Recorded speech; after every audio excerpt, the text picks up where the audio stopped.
Om Vakratunda Mahakaya Koti Surya Samaprabha Nirvignam Kuru Me Deva Sarvakaryeshu Sarvada Saraswati Namastubhyam Varade Kamarupini Vidyarambham Karishyami Siddhir Bhavati Me Sada Siddhir Bhavatu Me Sada Vagarthaviva Sampriktau Vagartha Pratipattaye Jagatah Pitarau Vande Parvati Parameshwarau Yenaksharasamamnayam adhigamya maheshwarat kritsnam vyakaranam proktam tasmai paninaye namaha vakyakaram vararuchim bhashyakaram patanjalim paninim sutrakarancha pranatosmi munitrayam.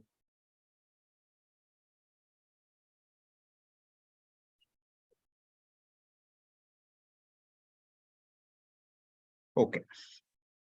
So let's do a quick recap of what we saw yesterday.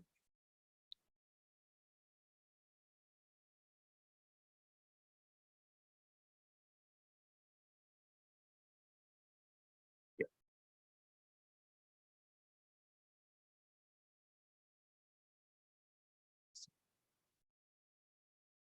All right. So this is all we talked about yesterday, just doing a recap. So any language is made up of sentences through which we convey ideas. Related words convey ideas. What words convey is just pratyaksha pramana. You don't need sentences for that. It's just an object. Pot is an object. Cat is an object. What sentences do is give you complex ideas by relating them, simple or complex ideas. Sentences are made up of words, and words are in turn made up of characters. Sanskrit, the words, fully formed words, are called padam. That word padam is important to keep in mind because there are other words also which are not completely grammatically usable words, but they are words in terms of being, sets of characters together. It's a phonetic language, which means the pronunciation is very important. Just give me 1 second. I need to make sure. Put it on a web view so that you all see what is to be seen. Yeah. Okay. Now it should be good. All right. So Sanskrit is a phonetic language and does not have any script. You can use any script that can record those sounds in a written way to write Sanskrit. Therefore, you go in India, in various corners, you will find books of Sanskrit in regional languages, in Telugu, in Kannada, in Grantham Tamil, in Malayalam, in Bengali, in all kinds of things you will find.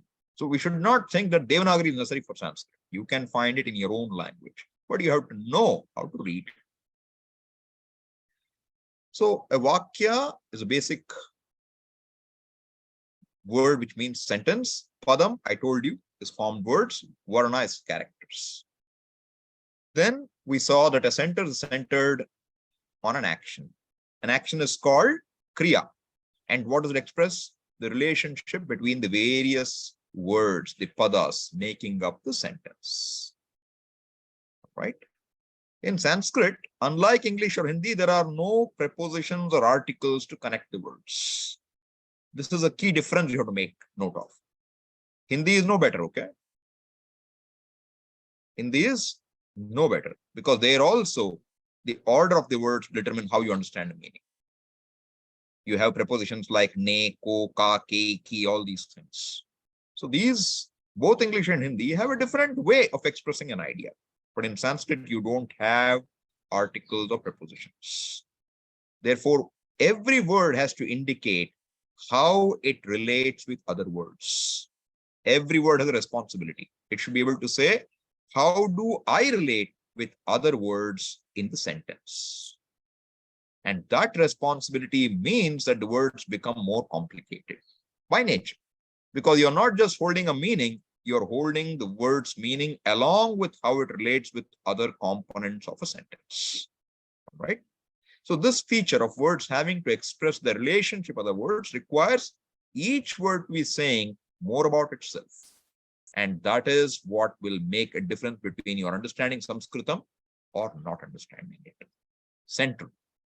Okay. And this will be happening for both, nouns and verbs. So in Sanskrit, at a very basic level, we say there are only two types of words. Okay. Those which end with pratyaya. Pratyaya is what is put in an suffix, which are called sup pratyayas. So that which ends in sup pratyaya is called sub antam. So sup plus antam, when you try to say sup antam, sup antam, sup antam, rather you say sub antam, it flows. So this kind of a change, where you make a change so that it's easy phonetically, is very, very common in Sanskrit. They are called sandhi. Sandhi means what? When two or more letters come close to each other, then there could be a change in the combination of the two letters. You don't pronounce the two independently. You combine them and you get a new way. So sup antam becomes what? Subantam. Okay. So it does not become supantam. It becomes subantam. That's the part you got to notice. Right? Similarly, so then another set of words are called tingantam. Ting means what? That last word is ka, kha, ga, gha, nga. Ting, like ganga, that sound. Okay? Tingantam. What is ting? What is sup? We will look at later. That will be our life journey in Sanskrit. Okay? But right now, you understand what? There are two types of words. One which end in a set of suffixes called sup, others which end in a set of suffixes which are called ting. All right? This is the entire language. So tingantam padam. And what are sentences? They will all be ekating vakyam. One tinganta word will be the centerpiece for a sentence. And a tinganta word will be representing an action. An action. So then we saw yesterday that an action, I may or may not have mentioned this, an action is also called akhyata or bhava. You don't need to remember these, but good to know. Okay. Akhyata is another word for the same action. Bhava. Same meaning. All right. Then an action we saw is accomplished by various factors called karakas. Okay.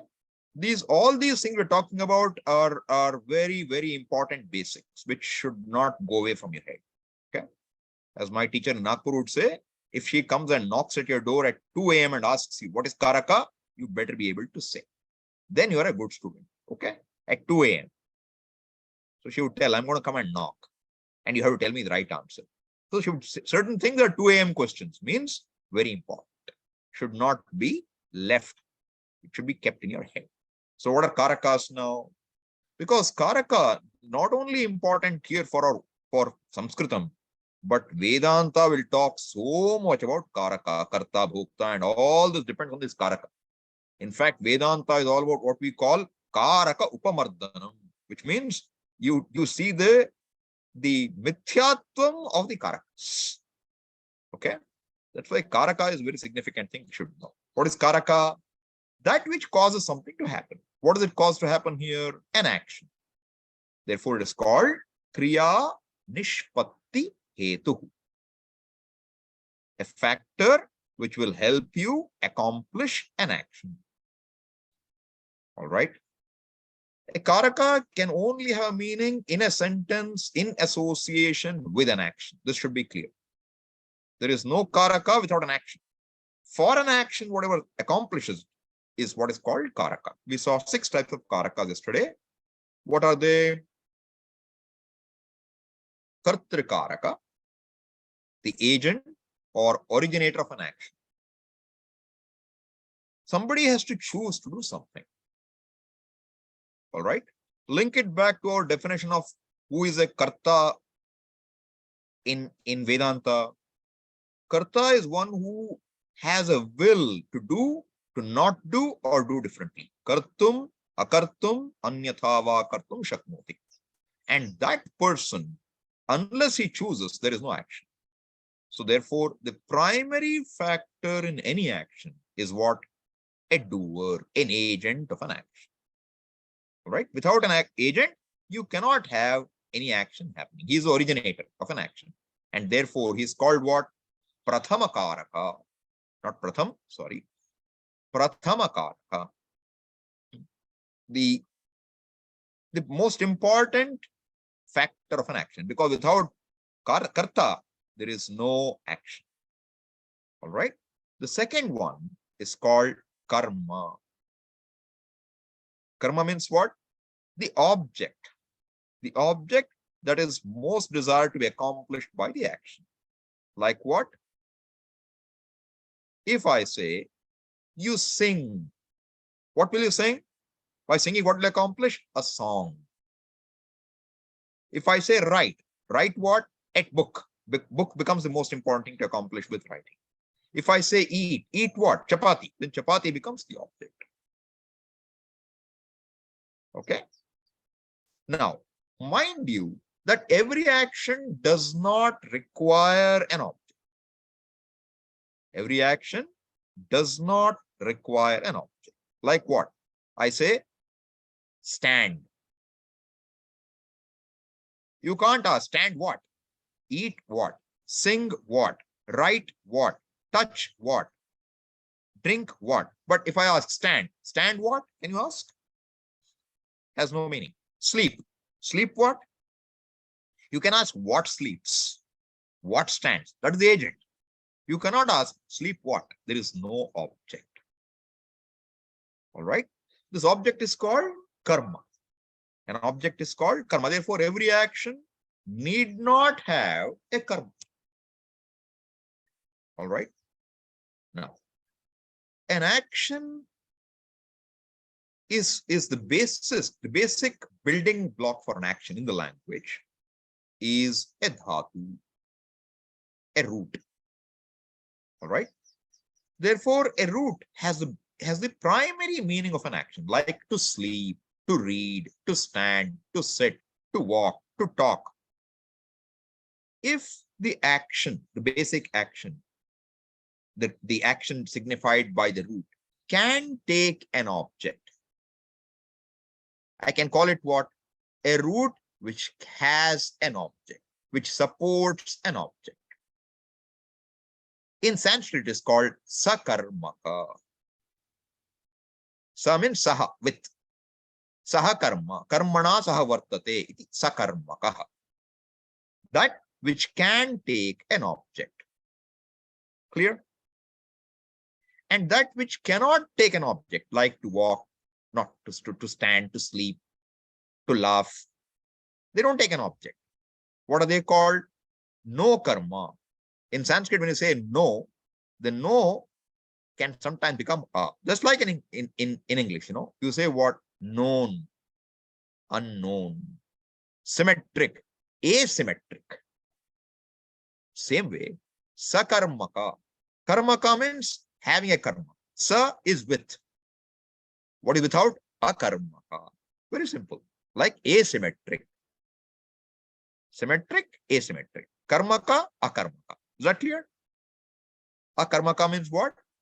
Something which will not take an object. Like to sleep, to stand, to sit. They don't take an object.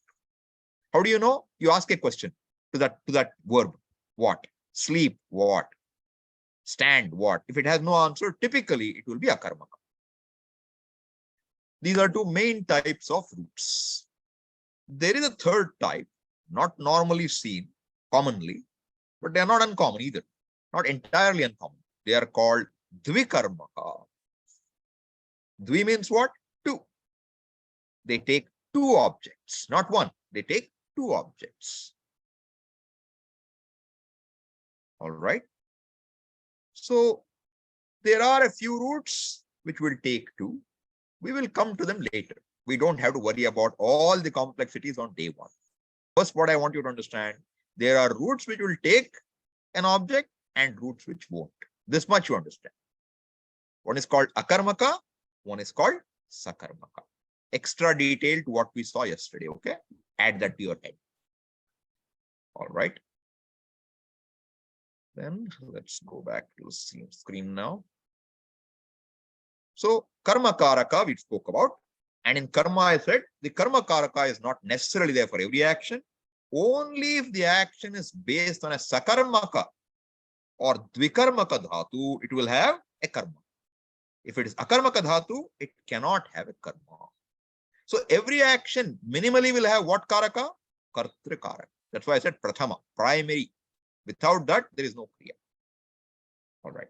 Third one is what? Karana. Karana karaka. Karaka I'm adding to make sure you understand it's all a karaka. All right. Karana means what? An instrument. Yesterday I gave an example. You use a lever to raise a weight. You use a scale to weigh your vegetables. You use a ladle to do basting or mixing or whatever on the kitchen. This is called instruments. Karana. You use a toothbrush to brush your teeth. It's a karana. Action is brushing teeth. Please mute yourself. Co-host, please mute all. Okay. So the karana is an instrument. In any action, it's not necessary I have an instrument, okay? I can say I eat. I need not say I eat an apple. I need not say I eat an apple with my teeth. I don't have to say. So you should understand every karaka is the discretion of this fellow, karta. Okay? You choose, the fellow who speaks chooses to use, karta is a doer here. I'm saying the action of speaking. I choose what I will say and what I won't say. Therefore, none of the karakas are necessary. I can say minimally and get away with it. Fourth is what? Sampradana karaka. Very special. I told you about this yesterday. That in an action of giving, so which will apply only to dhatus which have an action of giving, not to others. When an action of giving is involved, the recipient of what is given is called sampradana. Okay. So a brahmana who is given a dhanam in a yajna will be called sampradana. Right? Then you have what? Apadana karaka. As I told you, is a point of origin typically for an action. From that word, from wherever it comes with, that will be an apadana karaka. Adhikarana karaka, a location in terms of time, space, or it could be the subject matter, vishaya of an action. All right. Further, we saw that when we are speaking, we have what we call Purusha, the person. The person who speaks is called what? Uttama Purusha. The person who speaks is called in any conversation. See, I told you the language is phonetic. Every language is spoken generally, right? You have languages which are just spoken alone and have no script. They're called dialects. But I don't think there's any language which you don't speak except, the sign language. Because they can't speak. They speak with signs. The fact is, when language is to be spoken, who speaks? The person who speaks is, if it is me, the speaker will be the first fellow. When I'm speaking, I am what? Uttama Purusha. I am the speaker. All right? I. Uttama Purusha means I. The one I speak to, who's a listener, will be what? In an action of speaking, okay? I'm taking specific an action of speaking right now. The one who I speak to will be what? The listener. And whatever I speak about will be what? Will be the topic of conversation. Will be the subject matter of conversation, whatever it might be. And therefore, Puja Swami would say, it is called Prathama Purusha. The third person is called Prathama Purusha. Uttama Purusha is first person, I. Madhyama Purusha is you, the one I speak to, second person. why the not me, not I? Why is that the Prathama Purusha? So some of you would say because that's the most important thing in a conversation. That is Prathama. Only when you have a topic to converse, you would have a conversation. Otherwise, you won't have one. Therefore, Prathama Purusha becomes so important. But as I said yesterday, another way of looking at it is Anya Purusha, other than me and you. That's also okay. All right. But what should you understand? Be very cautious. Prathama Purusha means third person. That's what I want you to know. Prathama Purusha means third person. Uttama Purusha means first person. Madhya Purusha means second person. What is second? You. First person, I. These are the only two things. I is alone the first person. You alone is second person. And everything else is what? Third person. Prathama Purusha. Okay? These are the three Purushas. How many numbers do we have? For anything? 1, 2, or many. This is Sanskrit. Ekavachanam, singular. Dvivachanam, dual. Bahuvachanam. What does it mean? 3 or more. All right. Is this clear? This much we had seen yesterday. So that's what I have here. What I just told you. So the second person is a listener, one spoken to in the action of speaking. Okay. But in general, first person is I. So I can add that here. First person is what? Always it will be I. Okay. Second person is you. And the third is what? Other than you and I. That's important. Okay. I brought the speaker, listening, etc. to show you the importance of Prathama Purusha. But what should you go with? Not speaker, listener. I is first person. You is second person, Madhyama Purusha. And everything other than I and you is what? Prathama Purusha. Clear? Ekavachanam, Dvivachanam, Bahuvachanam. This is numbers. All right. Now we will enter into the next topic of interest to us. So this much we had done yesterday, except for some small additions. I told you there are two types of words. One is called tinganta padam. One is called subanta padam. So tinganta in general, you understand it as verbs. In a simple way. This is not a very strict definition. Okay. Strict definition is only what ends in ting pratyaya. There is no other definition. Okay. I cannot define it better. What ends in ting pratyaya is called tinganta.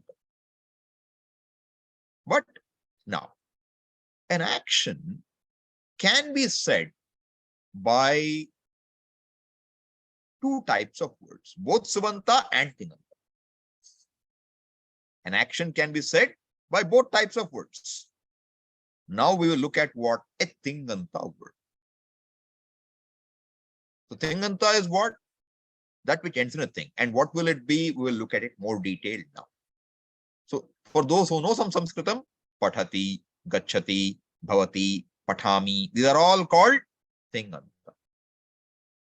All right? These are tinganta. Now, what is a tinganta padam? Let us look at it further. Because, see, let me tell you one thing. Any sentence we look at, we have to analyze sentences. There may be complex sentences, multiple sentences included, but you have to break it down to individual sentence and analyze each sentence. Every sentence has got eka thing, one tinganta. Will have one tinganta. And that is a centerpiece. That's the hero of the sentence. Whether it's explicit or implicit needs to be looked into. It need not be. Suppose I say, if I just point my finger and say, this is the chief minister's house. I won't say, I'll just say chief minister's house. Where is the verb? You have to add is. Is will be the verb. Is. So it could be implied, but every sentence will have a verb. And that verb defined now will become the basis for our figuring out the action underlying that verb, and then what are the various factors of action connecting to it. Therefore, when we want to understand sentences, the starting point is to find the action word in the sentence. Okay? As I said, this is where we begin. Subanta words can also have actions, and those in English will be loosely translated as participles. Right? We will look into them later. That's also very important for us. But for now, we have to begin somewhere. We will begin with tinganta, which means a word specifying an action in a particular format, in a particular way. What is that? We will now look further. Okay. Let's go back. Tinganta pada. So know how to pronounce this. Just, when you take the consonant class, ka, kha, ga, gha, the next letter, the nasal, is nga. So you say ka, drop the vowel a, it gets stuck, and in that ka, you add now a nasal sound. That's when you will get nga, like in Ganga. Thing in English, thing, nga, that nga. Tinganta pada. So now, a simple translation I'm saying would be a verb or a finite verb, they'll call. Some people say finite. That's English grammar. I'm not very familiar with English grammar as much, so I may be wrong if I use that word. So I'm just saying, just in a looser way, I'm saying it, not strictly. One thing you have to understand is this: a verb, a tinganta pada, does not have a gender. So to use the good language of modern world, what it is gender neutral. Okay, we have to use very proper language. It's gender neutral. So what does it mean? You see, in certain languages, the verb also will take a gender. Gender is always a problem. Okay. So Puja Swamiji's favorite example used to be, if you eat roti in Hindi, you will say what? Maine roti khai. You can't say khaya. Maine roti khaya means you're Madrasi. Madrasi means South Indian, okay? You have to say what? Maine roti khai. And if you ate chawal, what should you say? Maine chawal khai, Madrasi. Not correct. What should you say? Maine chawal khaya. Khaya. Eat. Khai is eat. Okay. Khad. To eat. Khaya is masculine. Khai is feminine. Therefore, a verb has a gender. Verb has a gender. Now, how do you know which gender to use for which verb? You have to know. You have to understand the linga vyavastha for a verb now. In Sanskrit, also, we have three genders. I haven't mentioned it so far. We have three genders. What are they? A masculine gender, a feminine gender, and a neuter gender called pullinga. Good to remember the word pullinga. Pullinga is pumlinga. Pullinga. Really, I should say pullinga. There should be nasalization. But normally now what happens? We just say pullinga because we are used to dropping the nasals. Pullinga. Strilinga. Pum means a man, a male. Therefore, pumlinga means masculine. Linga means that which indicates. That which indicates a masculine is called masculine. That which indicates a man. That which indicates a feminine character is called what? Strilinga. Strilinga. And third is what? Neither masculine nor feminine. What will it be? Na pumsaka linga. Interestingly, the word doesn't say neither masculine nor feminine. It says non-masculine. Very interesting. It doesn't say not masculine, not feminine. It doesn't say na pum strilinga. It says na pumsaka. You remember Bhagavad Gita, how Bhagavan addresses Arjuna? in the beginning, in the second chapter. What does he say to him? Hey, what's wrong with you? Are you afraid? What does he call him there? Klaibyam mas magamaha partha. Klaibyam. Another word for napumsaka is kleba. Kleba means neuter. This is how you grow your vocabulary, okay? If you try to get vocabulary by looking at books or dictionaries, we'll die. We can't do it. We have to get our vocabulary on the fly. That's why I'll connect now and then. Shastra vocabulary you get. Kleba means what? Neuter. Klaibyam means what? The quality of being effeminate, not masculine. Okay? So, could be kleba, could be napumsaka. But typically we'll use the word napumsaka. All right? So, three genders. Now, where were we? You should not forget where we came from. Whether an action has got a gender or not. Right? So, you look at English now. A ship is what? She or he? It's a she. She sails well. Let's take an athlete. She runs well. He also runs well. Therefore, in English also what? Verbs are what? Gender neutral. They have no gender. Sanskrit is same. There is no gender in the verbs. So if you happen to speak a language where gender is there for verbs, forget that in Sanskrit for now. When it comes to tinganta pada, it is gender neutral. Which means when I say pat gachati, pashyati, pathati, you will see these words later. All verbs, sees, goes, drinks, walks, talks. You can use it for what? A masculine gender, or a feminine gender, or a neuter gender. The verb remains unchanged. Okay? Is that clear? All right. Now let's go back to tinganta pada.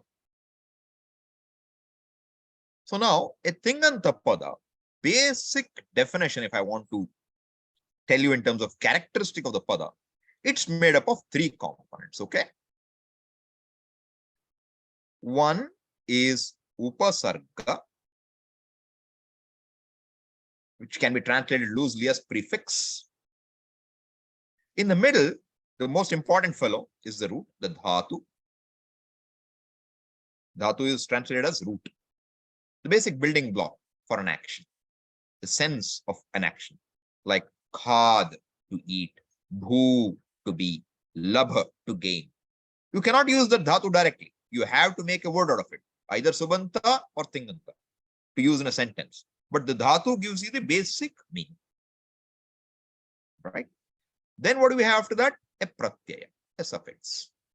So what's the tinganta pada consist of? Upasarga, dhatu, and ting pratyaya. This is clear. What they are, you'll understand. Each one of them will take time to understand. Okay. Upasarga basically means a prefix. Like what? For example, what do you call a translation in Sanskrit? You call it anuvada. Anuvada. In that, vada is that vad dhatu is there, but anu is a prefix. Okay. You have many prefixes, about 20 or 25, not too many, very finite, but their combinations are mind-boggling, and the kind of trouble they can give you in terms of understanding meaning can be mind-boggling, because the variety is huge. You can combine any number of prefixes. Words can have any number of prefixes, not necessarily one. It could be 1, 2, 3. So you will have, say, for example, take a simple word. Vishaya. What does the word Vishaya mean? What does Vishaya mean? An object, you say. Right? What does it mean grammatically? It has got two components. V, an upasarga, and shinj bandhane, that which binds. Okay? Upasarga, a prefix is V, V-I, V. And the dhatu is shinj bandhane. Now, when you make a noun using the dhatu, you get shaya, which means binds. Vishaya means what? That which binds you very well. So you know what's an object? What we translate as an object? That which binds you very well.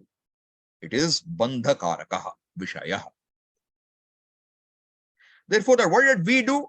It gave an extra flavor. Okay? Look at the word. Ahara. You know what I mean? Ahara means? Many of you would know, if you're just Indian, you will know what ahara means. In many languages, it means the same thing. Be it Telugu, Kannada, Malayalam. What does ahara mean? Food. What does it really mean? Hru, to take away. Hru is to take away. Harati, one who takes away, is called haraha. Harihi, haraha, both can come hru. What does it mean, one who takes away? Takes away what? Takes away your papa. He's called haraha or harihi. But ahara is what? One who brings in and puts. Not one, that which is taken in is called ahara. So what happened to the meaning of hru?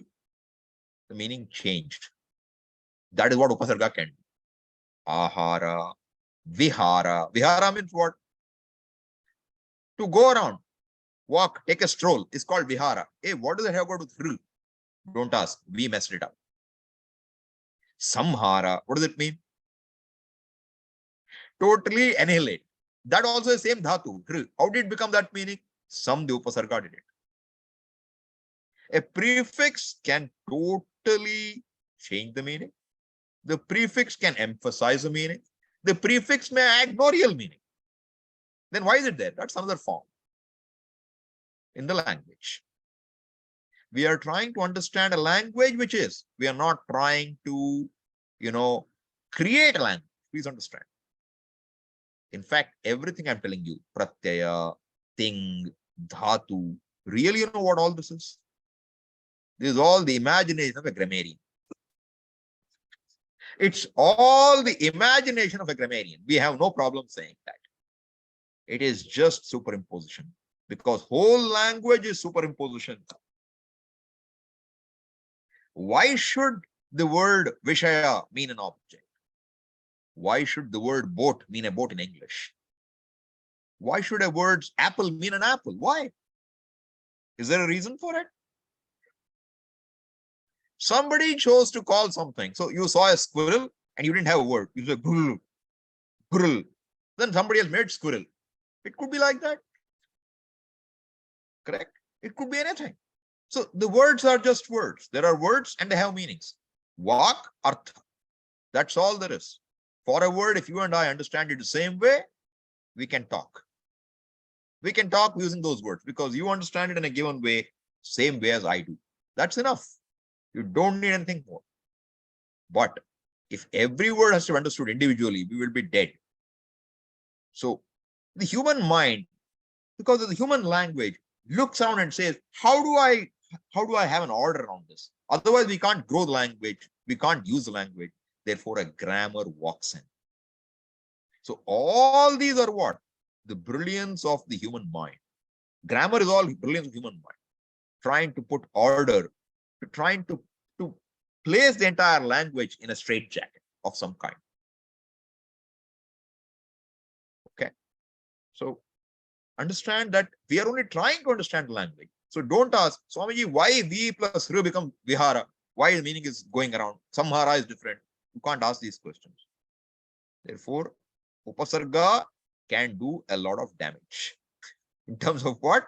It can give you a whole new way of understanding the world with that root. So the first component is what? Upasarga. It's optional, which means every word, every tinganta need not have a prefix. Gachati means what? Goes. Anugachati goes after. Right? So vadati speaks. Vivadati argues. Samvadati speaks well. Converses. What did upasarga do? Did something. Vadati is fine, speaks. You can add an upasarga, you may not add an upasarga. Choice. And Not one upasarga at a time. You can have bunches at a time too. And by changing the order of the upasarga, the meaning will change. I'm just showing you how every component has got more to understand, okay? Not to scare you, but just so you understand the depth of one tinganta pada. Just one. All right. Is this clear? Okay. So the first component is the upasarga, which is optional. Second component is what? Dhatu. Dhatu is what? You have to remember this word, okay? Dhatu. If you don't remember dhatu, you will be in trouble. Dhatu, you have to remember. I will tell you what you have to remember. Dhatu means a root, the basic building block of the Sanskrit language. So the roots, you can't ask, what is the root of the root? You understand the problem? We have a saying, okay? You ask, when you see Ganga in Calcutta, Kolkata, you ask, where is Ganga coming from? You find out what is the moolam of the Ganga. Where did it start? It started so many miles away in Uttarakhand, in Gangotri. Gangotri is what? Ganga moolam. Right? When we do in religious function, when you give your identity, if you have to state your identity in a Vedic situation, how do you state it? You start by saying Gotram. So you will say, I belong to Kashyapa Gotra. I belong to Vishwamitra Gotra. I belong to Kaundinya Gotra. What does Kaundinya Gotra mean? Means Kaundinya Rishi is the forefather for our whole lineage. And there are millions of people with Kaundinya Gotra, perhaps. Right? Now somebody says, which Gotra did Kaundinya belong to? Don't ask. That question is not permitted, okay? Nadi Moolam, Rishi Moolam, na Pricheta. Do not ask for the origin of the Rishi and the river. Beyond that point. Same way. What should you not ask? Don't ask me, what is the origin of the root? That we cannot tell. This is arbitrary. It is arbitrary. Gam means to go. Pat means to study, to read loudly. Labh means to gain. Bhu means to be. These are called dhatus. So there are, depending on who you ask, somewhere around 2,000, 2,500 roots in the language given, whose origin you cannot question. Around 2,000 roots, of which about 4 or 500 are about movements, various kinds of movements. Falling, slipping, crawling, moving, walking, running, strolling. All these are movements. 4 or 500 sneezing, yawning. These are all movements. We hardly probably know 100 or 200 roots in general, okay? That's all we really need to know. Rest of it is all in the books, which we won't use much, fortunately. These are basic roots. Basic roots means what? Roots which are given to us. Now, these roots can be used by you to derive more roots. And a noun can be used to derive roots. So the number of roots really will be infinite. If you add derived roots, they're infinite. But basic roots are about 2,000. And these roots are divided into 10 groups. The roots are divided into 10 groups. We'll call them first group, second group, third group, fourth group. Very simple. All right. And each group will begin with somebody. Will begin with a particular root. And that becomes the name of that group. So we'll say first root in the language. See, again, when I say in the language, there are 2,000 roots. But the roots were all listed, compiled together and listed as a list by Panini, one of the greatest grammarians. In his list, the first root he lists is Bhu Sattayam. To be. Bhu, to be. Sattayam means to be. The way a dhatu, when you read a dhatu with its meaning. Bhu sattayam means what? Dhatu bhu has a meaning of existence. That's all it means. If you heard this famous, Shankara's Kriti, nahi nahi rakshati, what? Dukring karane. What is a dukring karane? Dukring karane. That's a dhatu patha reading. Dukring is a dhatu. What does it mean? To do. What does it mean? A human being, wake up. Doing things alone will not solve the problem. You have to know that you don't have to do and you are not a doer. That's where Vajagovindam goes. Nahi nahi rakshati, dukring karane. Karanam alone will not do. In fact, you're a karta, that is your problem. So if you watch, you don't see, somebody says, therefore Shankara meant don't study grammar. That's not the truth. And they will show in the Shankaracharya movie, an old man is sitting and chanting dhatu pata. Dukring karane. That's the context created. Don't go with that. Understand here, our context is what? Dukring karane means it's a reading of a dhatu and its meaning. Therefore, dhatus beginning with kru, that's not a group. The dhatus beginning with, including kru, begins with a dhatu called tana.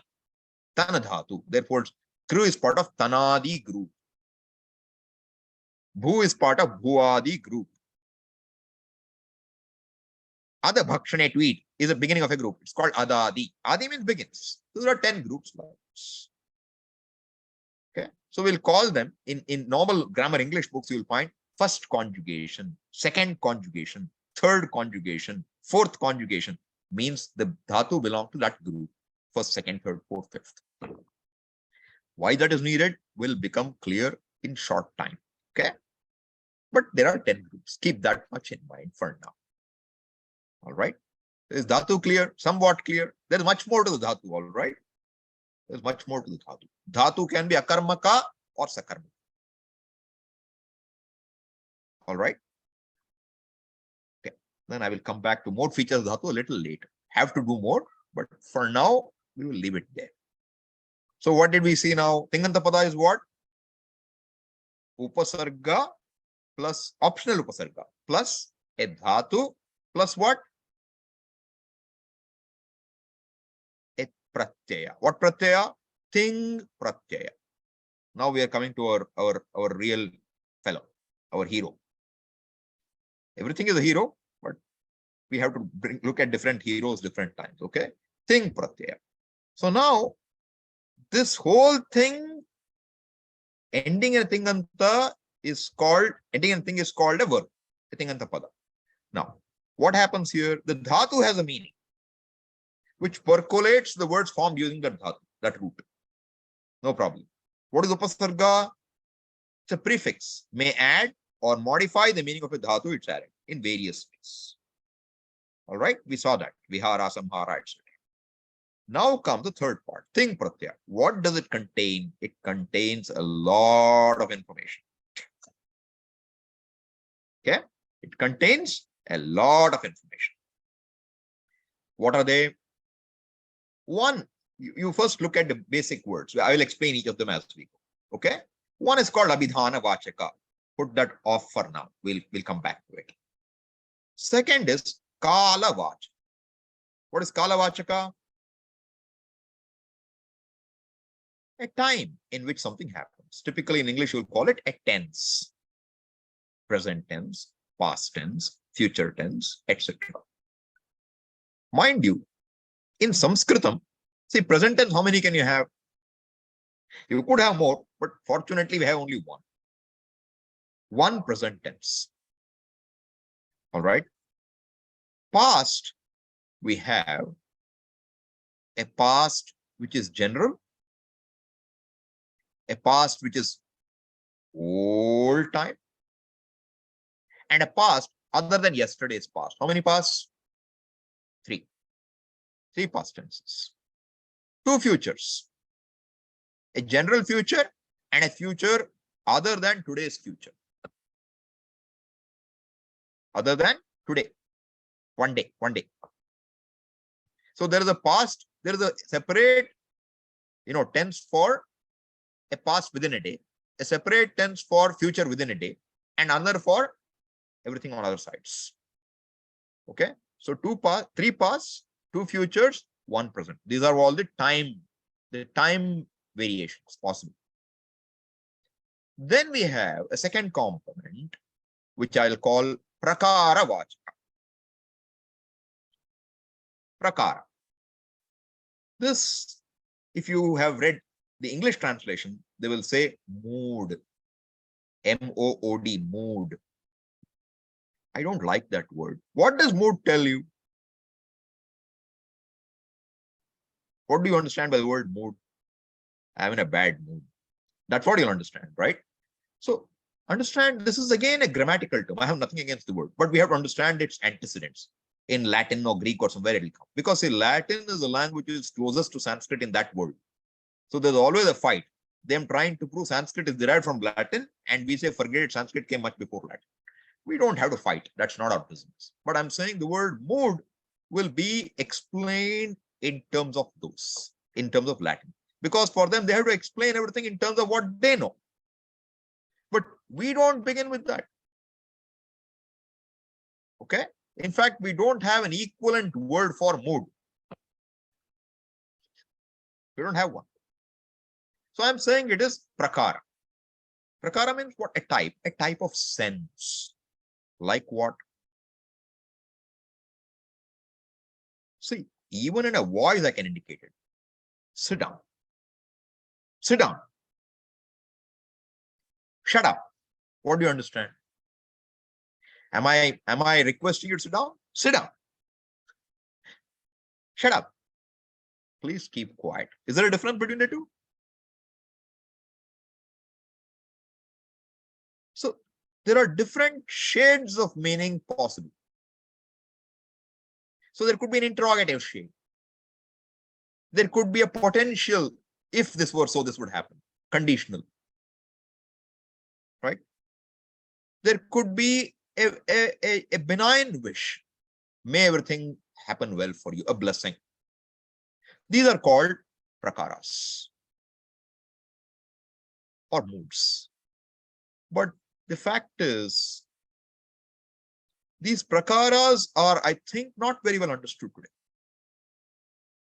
It's very rich, not very well understood. Because when you translate into English, you make it one. Say, for example, you will hear a word, imperative. That's a mood. Imperative mood. Potential mood. It doesn't tell you a whole lot. But these are what? Prakara vachaka. More about it, we'll see later. All right. And both this kala, the time, the tense, and prakara are managed through one device in the grammar. Are managed through a single method. You will understand this more later, clearly. Right now, just try to understand what I'm saying. Six of these, timeline things. 3 past, 1 present, 2 futures. Plus, there are 4 prakara vachakas. All these 10 are managed by one contraction, which we call lakara. We manage all these with one construct, which is called lakara.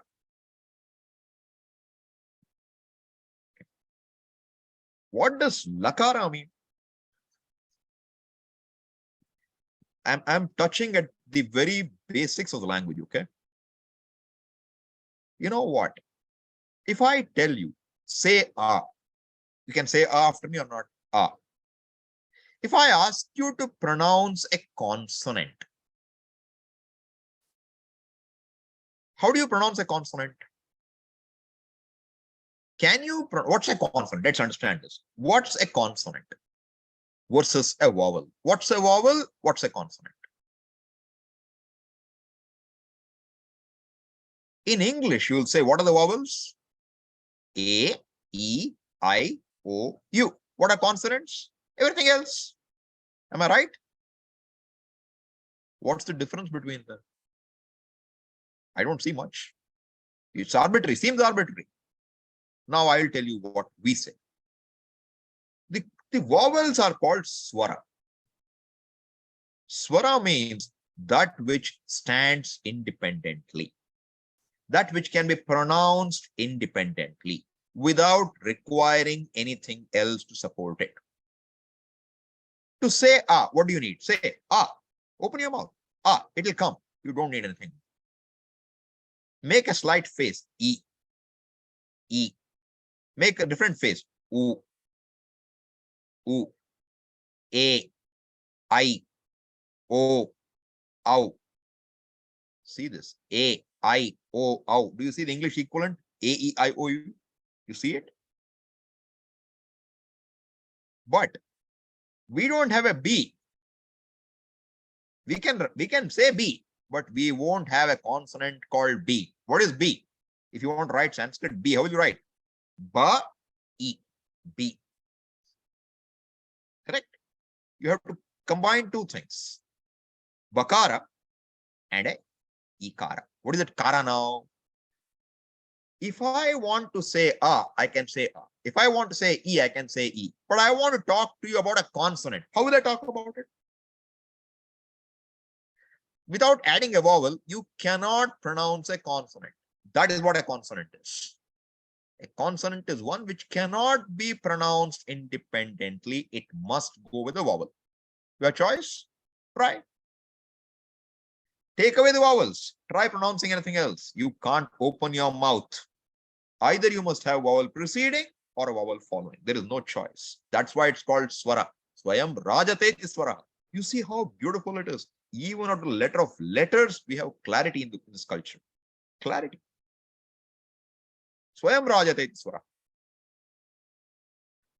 Then what is a consonant? A consonant has a sound, but it cannot be independently said. A vowel can have a length of 1 unit, 2 units, or 3 units. Matra. A consonant is supposed to have a half unit length, means unaudible. You can't pronounce it. Ardha matra. Now, if I want to refer to any vowel, any consonant by itself without mixing with a vowel, how do I do? How do I talk about it? I can't even pronounce the blessed thing. How do I talk about it? For that, they came up with a device. What's the device? You add a suffix kara. You add a suffix kara. So what does lakara mean now? The consonant la. Okay. Bhakara means what? Consonant bha. Akara means what? The vowel a. Have the same method for everything. So any letter you want to talk of one letter, you add. Sometimes used even for a word. Eva kara. Eva, the word. One exception. Ra, you should not say rakara. You should say repa. That's a special. Rakara is okay, but not for a well-informed guy. If you are a well-informed guy in Sanskritam, you should say repa. Then we know you are well-informed. So now come back to lakara. What is lakara? Just la. Just la. How will it handle 10 varieties? 6 plus 4. It does. That's the amazing of it. So you add some things which are indicated, you take them away. Won't become clear today, will become clear one day. But basically, we have a group of names for these 10 flavors. 6 times plus 4, prakaravata. What are they? Lat, lit, lut, rit, lot, lung, ling, lung, late. We have all these. What is common to all of them? La. And they all are deliberately used commonly because they all are talking about tinganta pratyayas. That's the brilliance. That's Panini's brilliance, okay? It's not in the language. This is Panini's brilliance, how he has brought it all in. So when I say la, it means it can be any of the 10 things, which can indicate time or can indicate a prakara. You cannot mix the two. Don't ask me time and prakara together. They are different. Either you talk time or you type prakara. That's how the words will be. Tinganta. All right. And then comes the Purusha and Vachana, which we talked about. Purusha and Vachana, which we talked about. Remember, first person, second person, third person is Purusha, and Vachana is singular, dual, and plural. Clear? Now we have one big fellow remaining. What is that? Abhidhana Vachaka. It's the time. Okay, we have half an hour. Good. So, Abhidhana Vachaka means what? See, a verb, as I said, is what we're talking about. Tinganta pada. Okay? It's an action. And what is the primary factor of action? Factors of action means karakas. To accomplish an action, what all do you need? What's the first one? First karaka is what? Karta, the agent. All right. Second was what? I deliberately have maintained an order. Karma karaka, an object. All right. Keep these two fellows in view right now. Kartrikaraka and karma karaka. Now, I say, you know,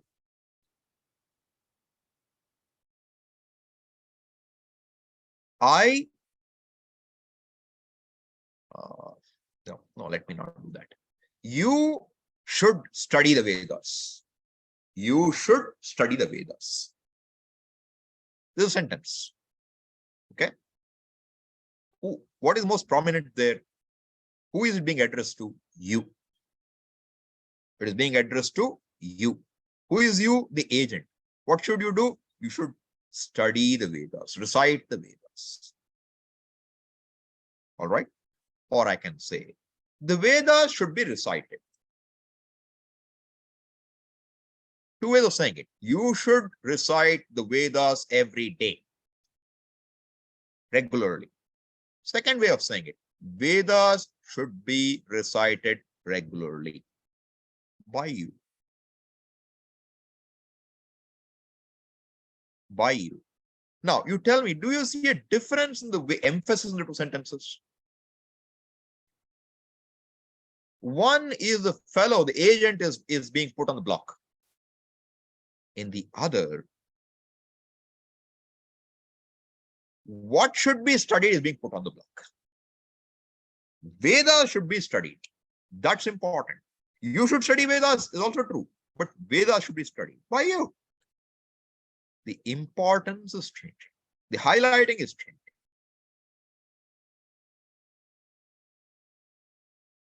So the verb is connected, the tinganta pada is connected to the karakas. Okay? And the tinganta pada will either generally, not generally, it has only three ways of going by generally. There are only three ways it can go. The tinganta pada either should go along with the agent of the action, or it should go along with the object of the action.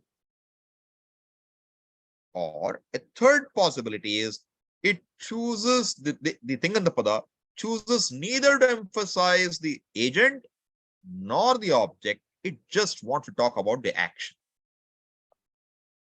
Just the action. Eating is done. Eating is done. Now, I'm not interested in telling you who ate. I am not interested in what they ate. I said eating is done. So you came home. Somebody comes home at lunchtime and say, oh, did we come at the wrong time? No, eating is done. I don't say I have eaten, my wife has eaten, he has eaten, I won't say, I'll say what? Eating is done. And neither do I say idli is eaten, puri is eaten, Sweet is not eaten. I won't say that. What will I say? Eating is done. Morning, sleeping is done. Now, when I say sleeping is done, does it matter how many people slept in the house? No. Does sleeping take an object? It's akarmaka. You cannot emphasize the object anyway. All right.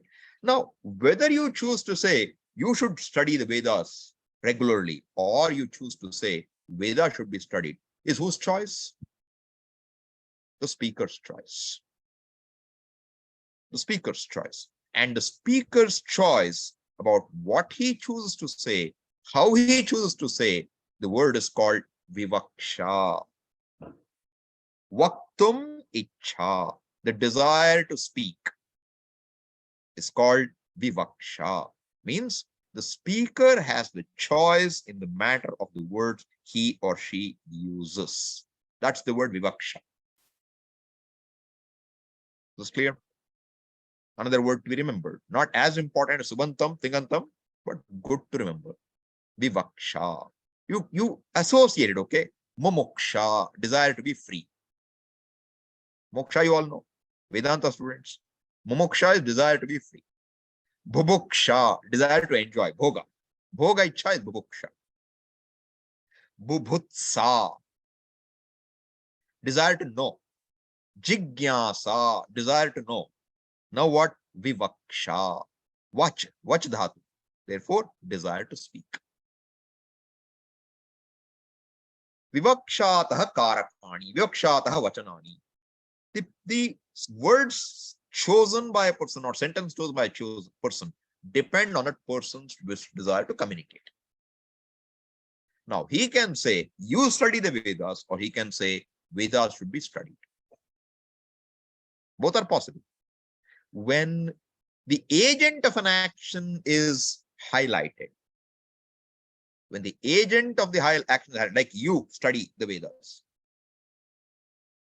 that highlighting is indicated in the language by the verb, the tinganta pada, matching the agent in terms of number.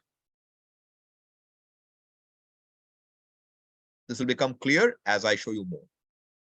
And when the object is highlighted, the tinganta pada will go along with the object's number. A student runs. Okay? Two students in English, what will happen? Will you say runs? One student runs. Two students run. Why did you change? Why did you change?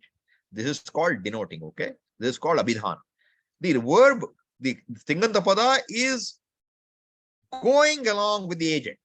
Therefore, when you say runs, you have to have singular. One boy runs. If you say two boys, then you make it run. Three boys run. In Sanskrit, what will happen? You have three. One, two, or three. Balakaha dhavati. One boy runs. Balakau dhavataha. Two boys run. Balakaha dhavanti. Three boys run. What is highlighted?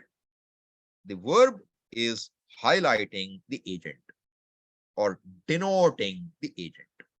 I will use the word denote. Okay, very important idea. Don't think this is very simple. It is critical to the language understanding for you.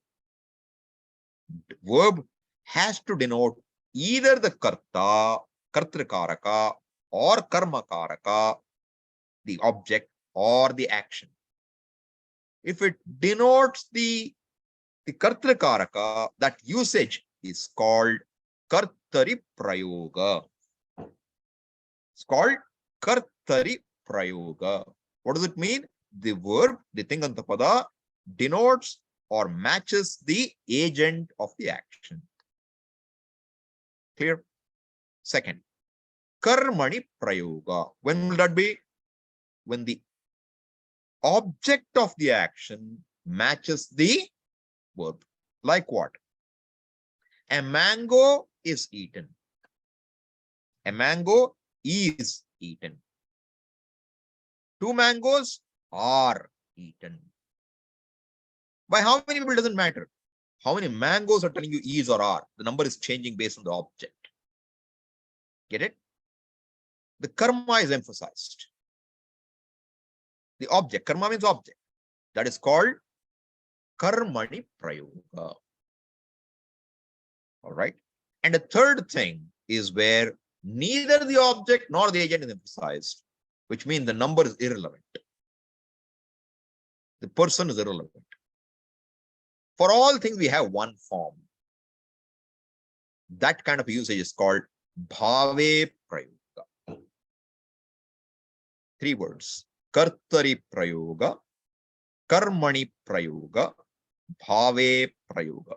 These words you should not forget even at 2 a.m.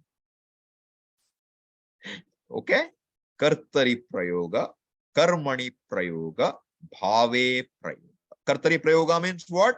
Where the tinganta pada, the verb, goes along with the agent, denotes the agent.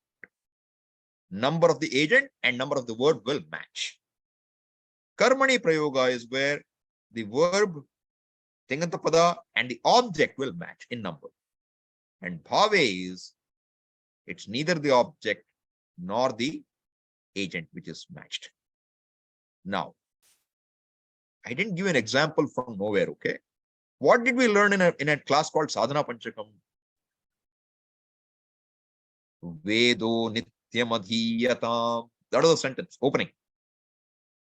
Vedo nityam adhiyatam. What is that saying? Vedas must be studied regularly. What's the kind of prayoga? Karmani prayoga. Get it? The whole sadhana panchakam is karmani prayoga exam. Every phrase in it. It is not saying you should do. If I say you should do, you'll get a guilt. It just says generally it should be done. You listen to it, you do it. You don't listen to it, you don't do it. This is where free will comes, Purusha artha. You choose to do or not to do. Shastra only says should be done. Therefore, a lot of Shastra will be karmani prayoga. It won't say you do.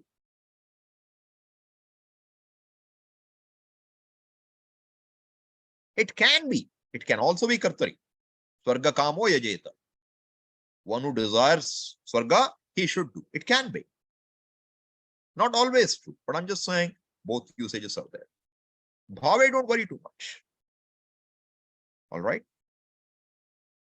Now, with this background, let's understand something more now.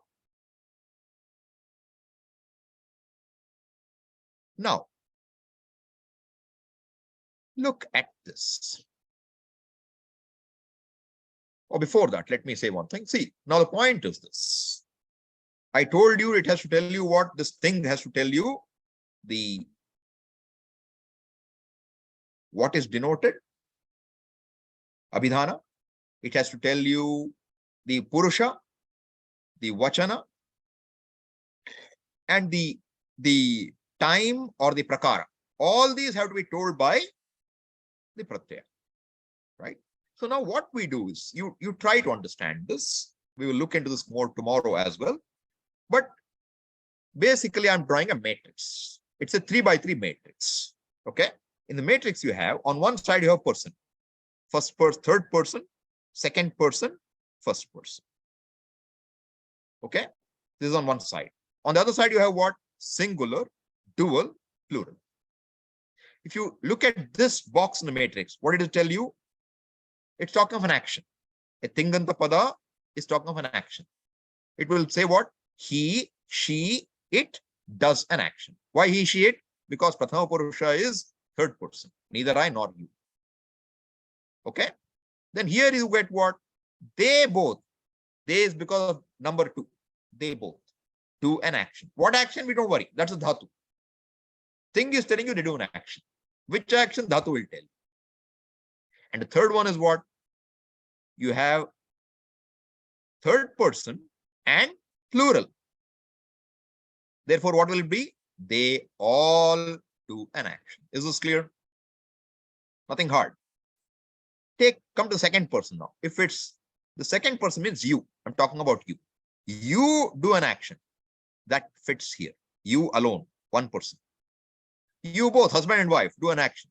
Doesn't matter, husband and wife, can be anything, okay? Two people.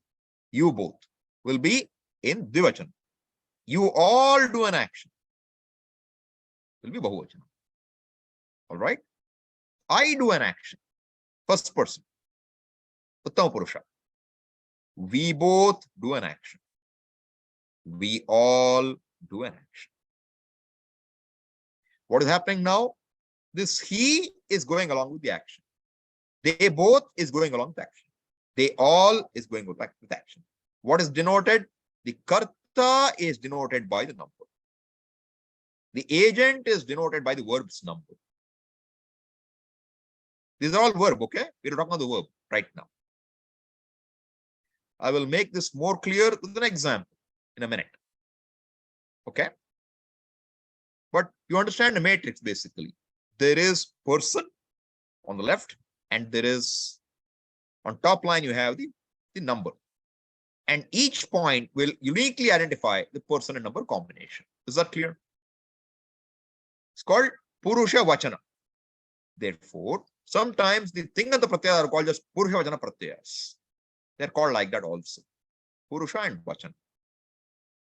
Now, the fact that the agent is denoted has to somehow show up. Somehow show up. Okay? Or object is not somehow show up. We are only saying it here in kartari prayoga.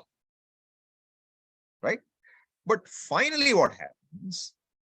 When I am talking of an action, I have to talk of an action in terms of one agent or two agents or many agents. And the agent is either I or you, or neither me nor you. This is the only possibilities. So any action has an agent. Every action has an agent. And agent can only be first person, second person, or third person. It has to be either singular, dual, or plural. There is no other possibility.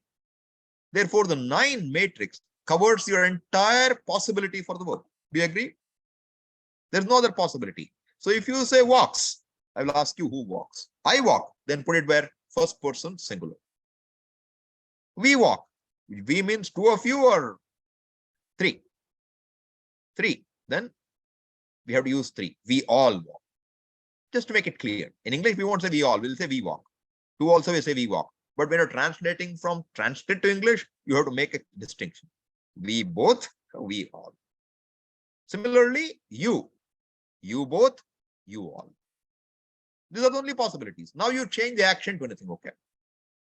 Read, write, dance, talk, walk. Does it make a difference? Same structure.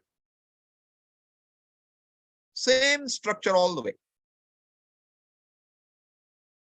Then, if I were to say see, seeing, okay?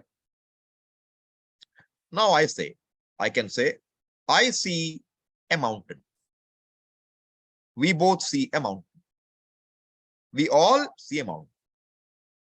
Uttama Purusha. You see a mountain. Madhyama, singular. Madhyama dual, you both see a mountain. Madhyama plural is what? You all see a mountain. Now I am talking of not me, not you. Rama sees a mountain. Kishkinda, he has to see the Parvata. Rama and Lakshmana, 2 people, see a mountain.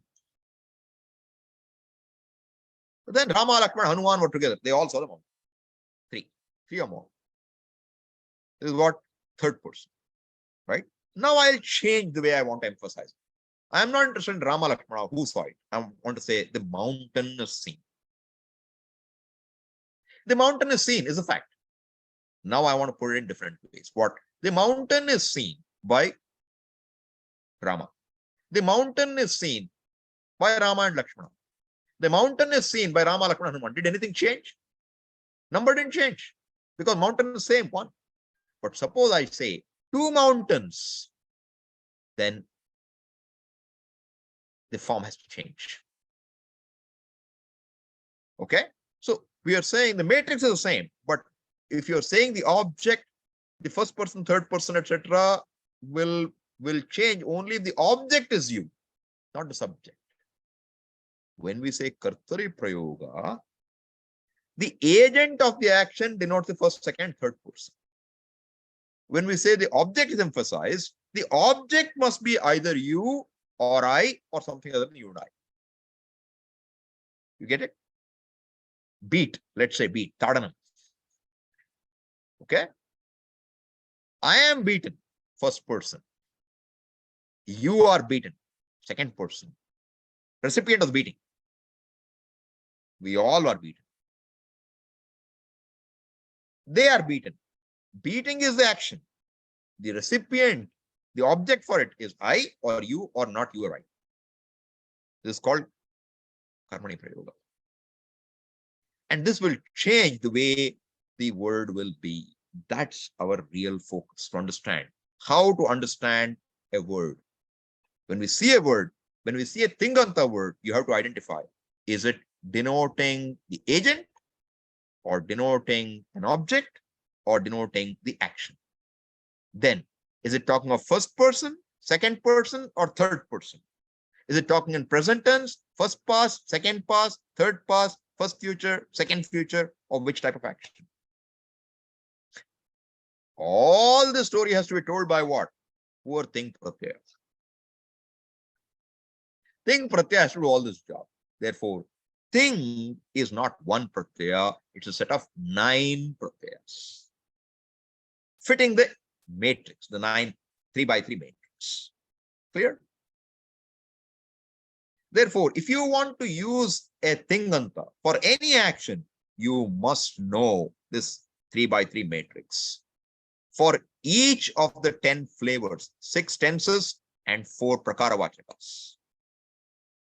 If you don't have it, then you are in trouble. At the minimum, we should start with what? First, present tense. Okay? Present tense, which we call lat lakara. Why lakara? Everything is la. Everything is 9 Ting Pratyayas. But by adding a, e, u, lat, lit, lut, lot, late, we make varieties. We make varieties. See, what do you see here? Can you read? I don't know. It's possible to read. Can you read? Or it's ulta? I think it's ulta. Now it's still ulta, is it? Or can you read? I have to use a mirror to reflect it. But if you try, see, I'm showing you something which says 20 grams protein. Okay? It's showing you something. Now, what I'm reading for you, okay? It says 20 grams protein chocolate brownie. That's what it says. Now, what do you expect when you open the package? You expect to find a 20-gram chocolate brownie. You understand what I'm saying? Give another example. You want to buy your dress from myintra.com or amazon.com, wherever, some .com. You want to buy it. How do you go about it? You want to shop. How do you buy it? You want a dress. What will you say? You will say first, what kind of a dress? Is it outerwear or innerwear? Right? Then what will you tell? What will you tell? Ladies or men? Then what will you tell? Size? How many sizes do you have? Can you tell 42 inches, 43 inches, 44 inches, 21 inches? Can you tell like that? You have categorized. What? Small, medium, large, extra large. If you're in the US, extra, extra large. If you're in India, extra small. Depends. That depends on the nature of the beast. But you need specified sizes. Right? So now, if you bought a package which says medium, size, shirt, half sleeve, you know what you're getting. You know roughly what you're getting. And if I show you the shirt, you will know it's a medium half sleeve. You know what you're talking about. Same way, when you use the word pathati, you know what it means. When you use the word. But to tell you what to use, I must use specifications. The specifications are lat, lit, lot. Flavors are being added. La is keep retained. La is retained. And what is la? You should know 9. Matrix of 9. All right. Now, this matrix of 9, in the language, the endings are not just 9, there are 18. Last one more wrinkle. There are 18 endings, split as 9 and 9. Some roots will take one kind of endings, 9 endings. Some other roots will take another type of 9 endings. And some can take either. Okay? 9 endings, tinganta. Thing is person and number, 3 by 3. 9 plus 9 is 18. One type of endings is called atamne padi. I'll repeat this tomorrow. Another type of ending is called parasmaipada. And that is the characteristic of the dhatu. Whether it will take one type of ending or other type of ending or both type of ending. What will it support? That's the dhatu's business. But if you are trying to make a tinganta word, which is denoting an object or the bhava, it will always take atmanepada endings. No choice. This will get repeated, okay?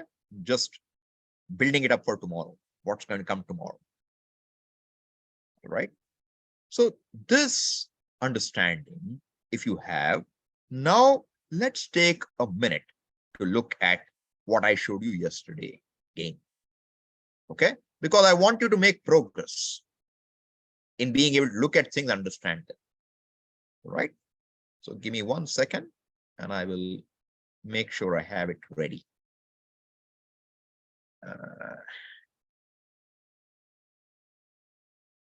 Okay.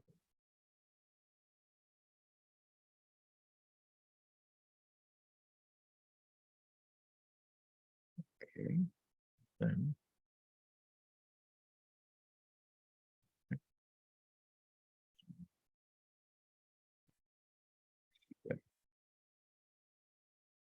share screen. All right. Now we'll look at this. This is a slideshow which I showed you the other day. It is present in your shared folder, okay? And it is called Dhatu Rupa. You go down, page down, you will find a content sheet, a basic content sheet, which is called Dhatu Rupa forms. Okay? And the dhatus are on the left. Bhu dhatu, lab dhatu, as dhatu, trip dhatu, deep dhatu. They belong to a total. Dhatus are categorized in 10 groups. Right? That you will find a number here. 1, 2, 4, 6. They belong to those groups. First group, second group, fourth group, sixth group. And I told you the dhatu takes endings, either parasmaipada or atmanepada.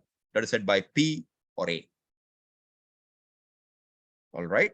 So when we go for a dhatu, let's say I go for bhud. Okay. What do you find?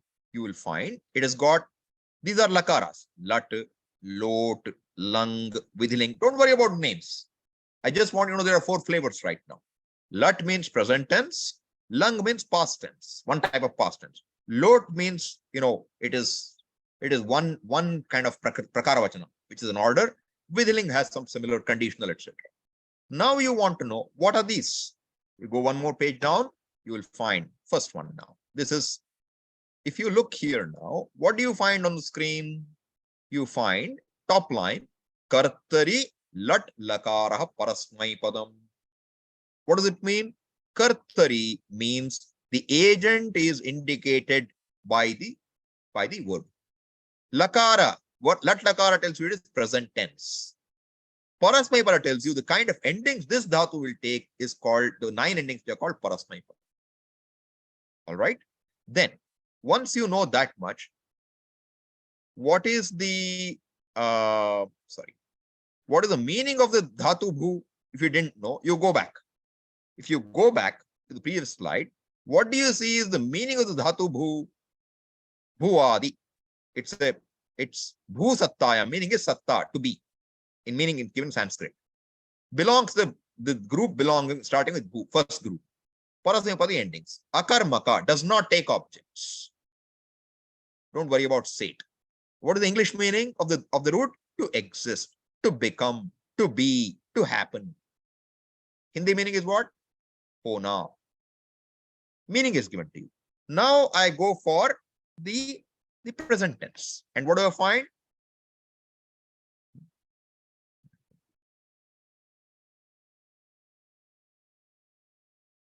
Okay. So I get now bhavati. What is it now? Prathama Purusha ekavachana. Means what? Not I, not you. Something other than you or me. One thing is, like a pot is. Existence. Meaning is existence. This will mean what? Dvivachana bhavataha. Two pots are. Anything. Need not be a pot. Can be anything. Third one will be what? Many pots are. Many books are. Anything other than you and me. Then what? Second person. Singular. You are. Or you will be. You both are. Sorry, I made a mistake. I changed the case. Now come back. Yeah. You are. Bhavasi. Present tense. Now. You are now. Bhavata. You both are. Bhavatha. You all are. Bhavami. I am or I will be. Bhavavaha. We both will be. Bhavamaha. We all will be. Period. This is all it means. Lat lakara. So this is how we have to understand these forms. So right now, I just put this out for you so that you start getting familiar. Now, how do you understand? How do you learn it? Click here. It's an aid to you. You need not use it. If you find it useful, you can use it. So it will chant. Can you hear it? Let me change my share. Okay, give me a second.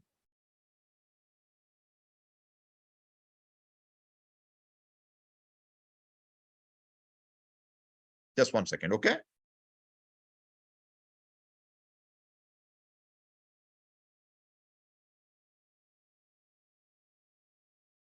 Okay. Let me go to my share. Just give me a second, okay? These things are not very intuitive at times how to do it.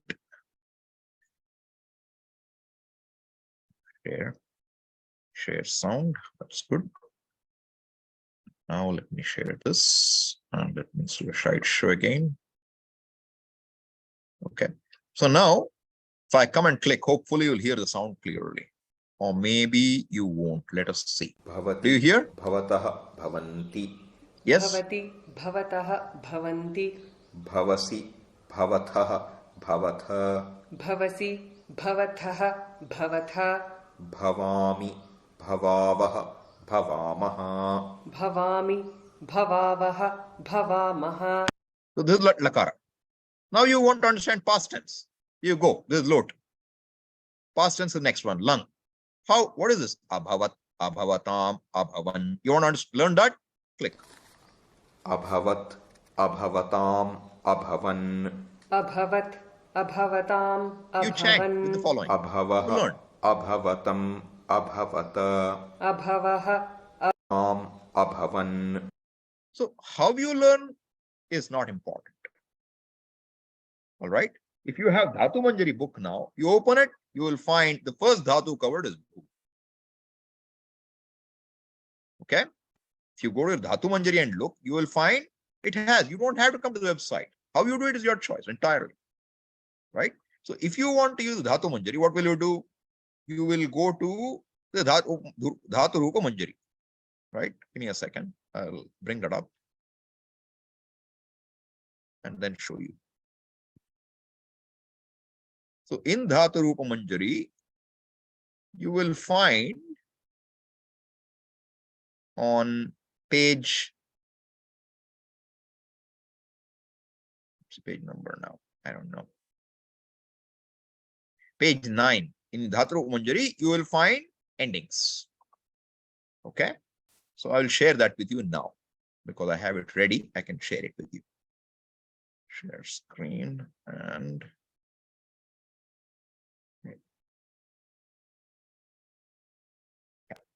See now. Same thing that I showed you is on dhatu manjari, nothing different. Prathama gana, bhuadi, first conjugation. Sattarthaka bhudhatu. What is it? Akarmaka. And what kind of endings? Parasmaipadi. Present tense. Lat lakara. Right? And then what? Bhavati, bhavataha, bhavanti, bhavasi, bhavatha, bhavatha, bhavami, bhavavaha, bhavamaha. Next one is lung. Past tense. Imperfect. He called it imperfect. We'll look into these later. Lot with the link. What the lakaras are, we will see later. But there are 10 flavors. And I'm saying, I want you to start looking at lat lakara. Present tense. And in that slide, you have a few. Look at them. There is both atmane pada and parasmaipada. So in Shabda Manjari, first page is bhavati. Second page you go, you will find 10th page is lat lakara lab dhatu, which has got different kind of endings. Atmane padi. Another 9 forms. So you need to learn to start with minimum bhu and lab. Lat lakara. 9 plus 9, 18 forms. Not asking you for much, okay? You have to memorize. At least identify. Then we move forward in the language. All right. So just wanted you to see this. So the basic idea is same. Now the lat is vartamana, lung is past. That we will do later. But what you need to understand is this is how they work. Labate means what? Gains. Third person. He gains. He, she, or it gains. Labhete. 2 people gain. Labhante. 2 or 3 or more people gain. Labhase. You gain. Labhete, you both gain. Labhadve, you all gain. Labhe, I gain. Labhavahe, we both gain. Labhamahe, we all gain. Gain what? Some money, some joy, some book. Doesn't matter what. But that's the meaning. So once you understand that matrix, now you are empowered to understand every matrix. Just the flavors have to be. Okay. So I've already taken 5 minutes more than I should, but I wanted you to come this far today. So we have something to work on. So my job is to make sure you have some homework to do. And the homework is now you know how to look at present tense of a dhatu. You have questions, you can ask. Okay? No excuses. All right, we'll start now. Om Purnamadav Purnamidam Purnat Purnamudachyate Purnasya Purnamadaya Purnameva Vashishyate. Om Shanti Shanti Shanti. Harihi Om Shri Gurubhyo Namaha. Harihi Om. Questions are now welcome. Raise your hands. Yes, Harsha. Swamiji, you had mentioned bubutsa as an example. Can you tell me the root for that? Budh, to know. Budh, to know. Thank you. Yeah.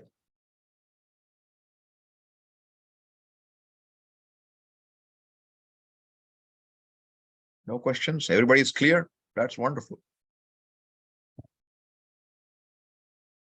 Yes, Devasya. Thank you so much, Swamiji, for the wonderful way you explained today to us. I was particularly attracted by the way you explained the distinction between swara and vyanjana. I understand that you cannot pronounce a vyanjana without help of swara. That much I understand very clearly. But when you said that, when you defined swara as per Sanskrit, the Sanskrit, the Vangmaya, Swayam Rajade Swara. Now, is that philosophically tied, to the idea of swa as autonomous self? I'm sorry for asking this. Don't mix this up. No, don't go there. Okay. Don't mix two things here. We are only saying a vowel is that which can be pronounced independent of anything else. It has its own staying capacity. Whereas a consonant is one which cannot be pronounced without a vowel. Yeah. So sometimes we'll also explain it by saying vyanjana in South Indian languages also means something you add to your rice. Right. You cannot eat that alone. You have to add it to rice. That is vyanjana. Yeah. It brings out. See, a vyanjana is that which brings out the taste of rice. Rice alone was not tasty. but you add something to it, the rice starts tasting. Yeah. That's Vyanjana. That's what Vyanjanas do. The consonants bring out life in a vowel in different ways. Coloration. Yeah. Yes, Swamiji, one more, one more query. Would you please give me an example of Dvikarmaka dhatu? In time. In time. Not now. Okay. Because see, you might know more, but I don't want to make the class feel uncomfortable. Understood. I will go to it in some time. Surely it will happen. Thank you, Swamiji. Thank you. Yeah. Thank you so much. Yes, Archana. Namaste, Swamiji. Swamiji, I just, sorry, I slipped that karmani prayoga. What's the 3x3 matrix? How will it look like? Karmani prayoga, I didn't show the matrix today. Yeah. I didn't show it to you, right? Yeah. I'll show it to you tomorrow. But Okay. basically all that will happen is the object is being denoted, which means the object is the first person, second person, or third person, not the agent. You understand? Mhm. So if I say Vedas must be studied, one Veda, two Vedas, three Vedas, they will all be what? All third person, Okay. right? Suppose I say, you, Archana, should be studied. Mhm. That will become second person. Okay. And if I say, I should be studied, it will become first person. It's a little absurd in the example, but that's how it will work. Okay. Right. Clear? Okay. Yeah. Thank you, Swamiji. See, this karmani kartari prayoga is not, it looks simple, it is simple, but it takes some sinking in. In English, they will call it as active and passive usage, if you are familiar with those terms. Yeah. Active usage, passive usage, active voice, passive voice. Yeah. Right? This is how we talk about kartari prayoga, karmani prayoga. Karta is denoted by the verb, or karma is denoted by the verb. Very important to understand, because this will make your sentence understood or misunderstood. Makes a very big difference. Okay. Yeah. We will look at the matrix tomorrow. This kartari karmani, I'm not done with it. I just have introduced the subject. Tomorrow we'll dwell on it a little more for sure. Okay. Thank you, Swamiji. Yes, Sampath. Swamiji, Please raise your hand. Use the hand. That way I can call you one after another. Yes, Sampath. Raise the hand using Zoom. Yeah, that's good. Yeah. Sampath, go ahead.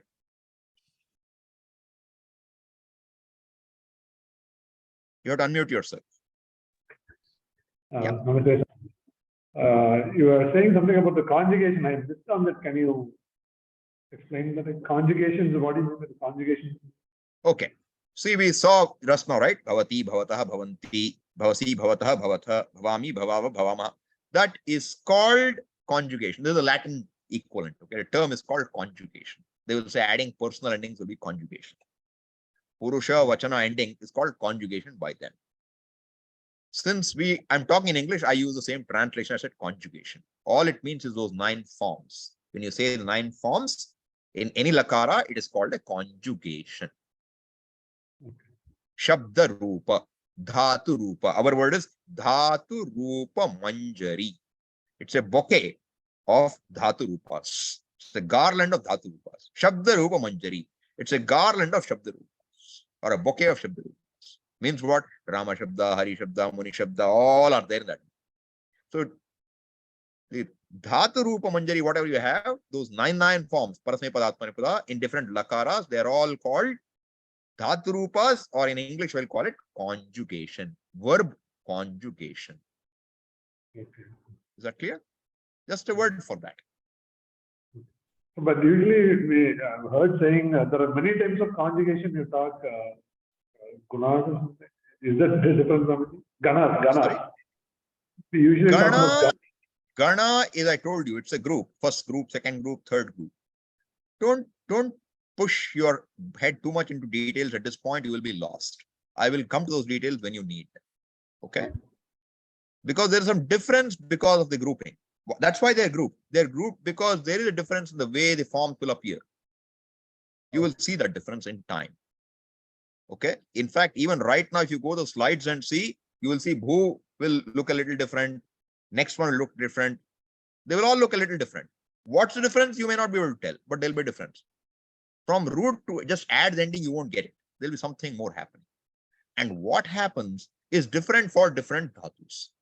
And there are 10 ways in which it happens. Therefore, they're grouped into 10 types. Essentially, by seeing the form, I should be able to see which gana it is. And conversely, by knowing the gana, I can create the form. That's what I want finally. Okay. As I said, see, we can go in depth in every one of these, but what I want people to start doing is you start understanding lat lakara for one dhatu today. Good. You understand the meaning of each word there. Bhavati means, one thing is. Bhavataha, two things are. Bhavanti, three things are. You understand that much. Now we have some made progress. Otherwise, you get a lot of concepts, you go nowhere. So I have to teach in such a way that you can start doing something what you understand. Then we will expand it from lat lakara to lang lakara to lot lakara to lit lakara. Similarly, we'll expand from first conjugation to second conjugation to third conjugation, fourth conjugation. We don't need everything at one time. It's too large an area to tackle. So you understand what? One dhatu, vartamana kala, lat lakara, how it is declined. You understand that and its meaning for each member in the matrix, 9-member matrix. That is a huge step for me if you do it. Okay. Okay. Yeah. So preferably do bhu and lab at least. So you get one parasmaipada, one atamne pada. Endings. Okay. Familiarity. We will talk more about it as we go.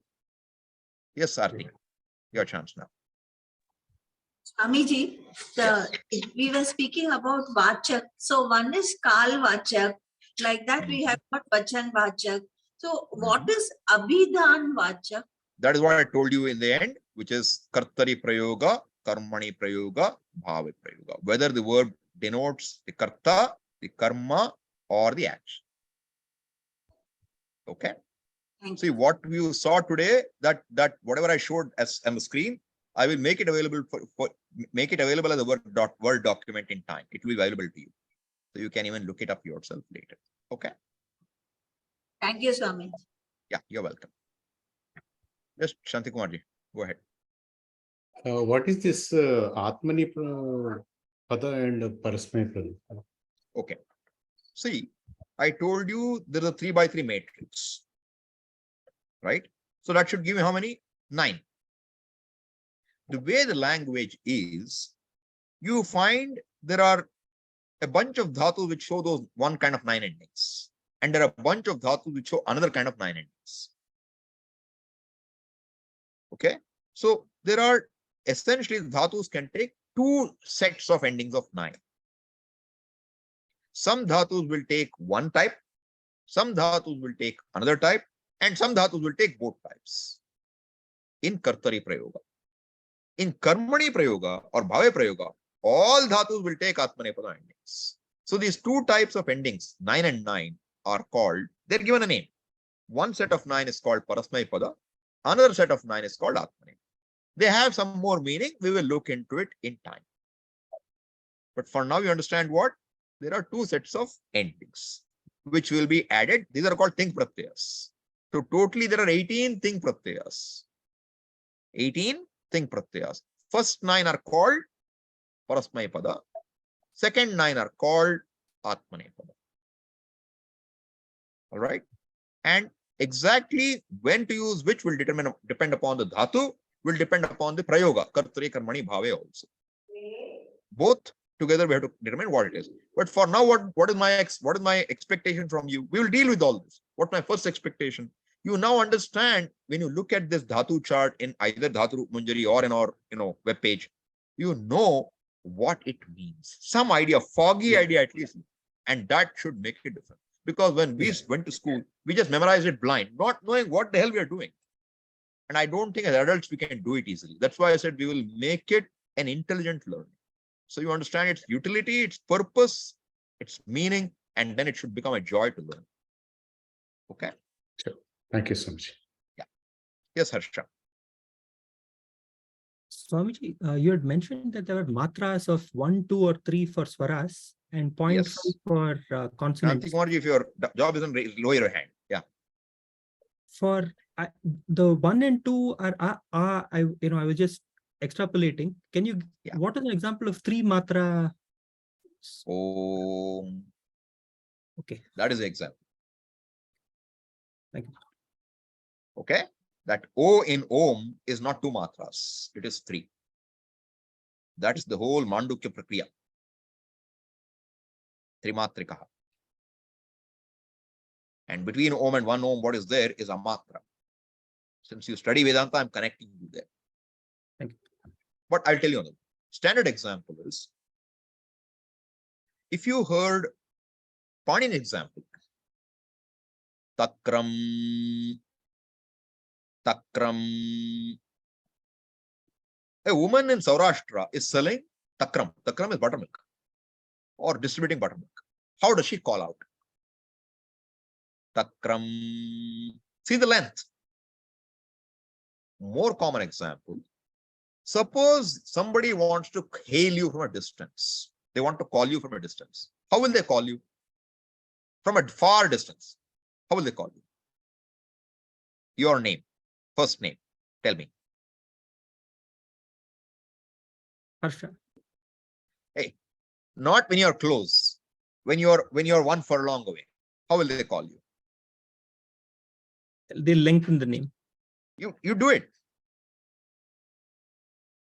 Hey, Suppose the Harsha. name was John. Okay, call John. How will you call John? He's far away. How will you call him? Hey, John. No, say it in a way you would call. He's far away. You imagine he's far away. John. John. When he's near, John. Now, John. Okay, suppose it's a woman, Lata. Lata. Not Lata. Lata. Do you see what I'm showing you? Yes. So suppose it is Muni. Muni.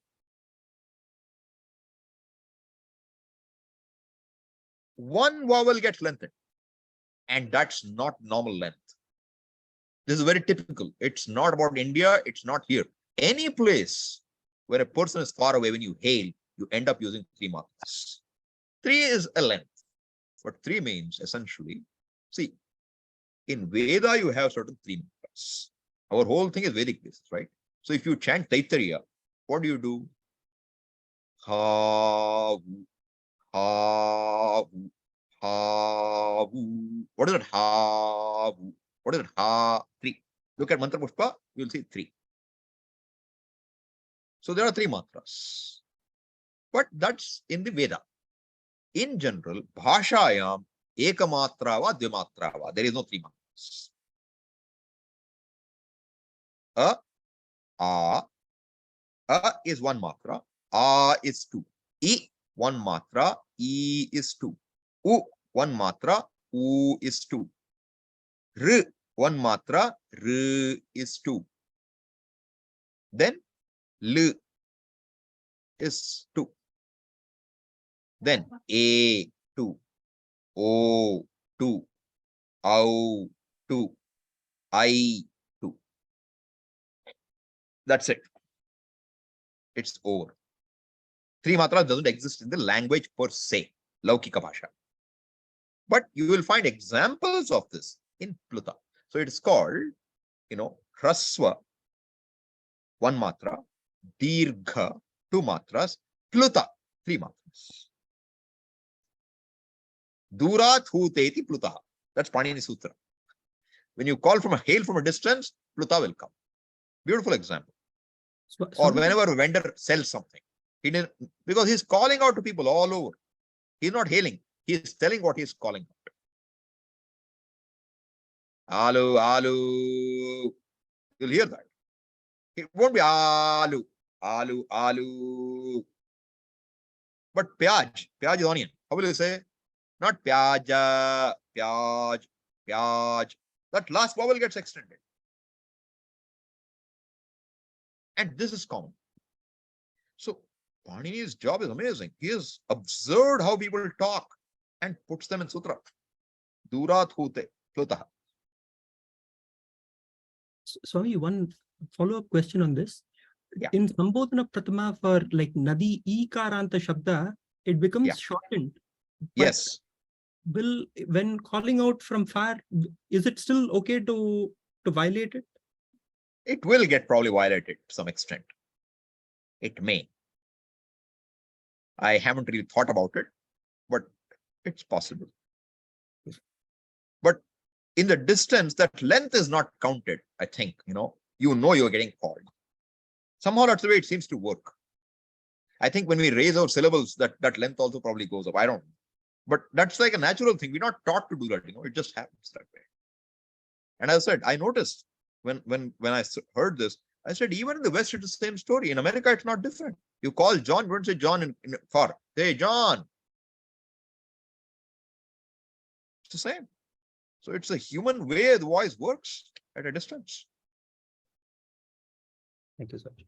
Yeah. Anything else?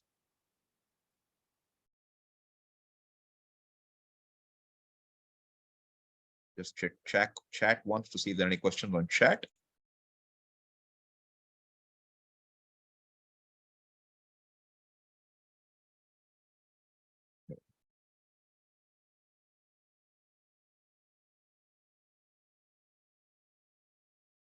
Sainesh is there. Oh, Sainesh yeah. Kumar. Does a Jivan Mukta, is China still there?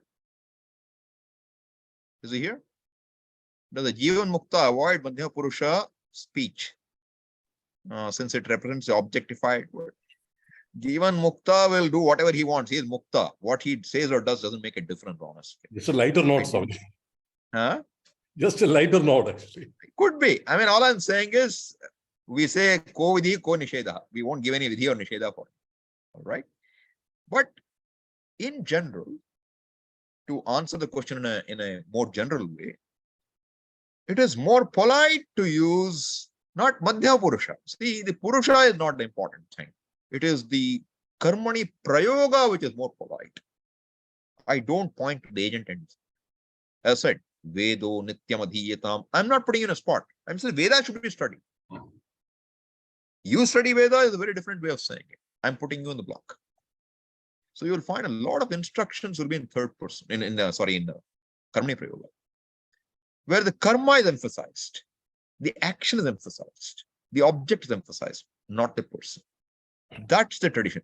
You'll find most maxims will be in karmani prayoga. Madhya Purusha is not that much. And if you emphasize the object, then everything will go to third person generally. It's done by me. It's done by you. It's done by somebody else. It's done is what goes in the, denoted by the verb. That's how it will work. I have two more questions, Swamiji. Yes, go ahead, ask. It's there on the chat. I have a sore throat. That's why I typed it out. Let me look. Yeah. Let me look. Give me a second. I had started looking, but then since you came online, I started to talk to you.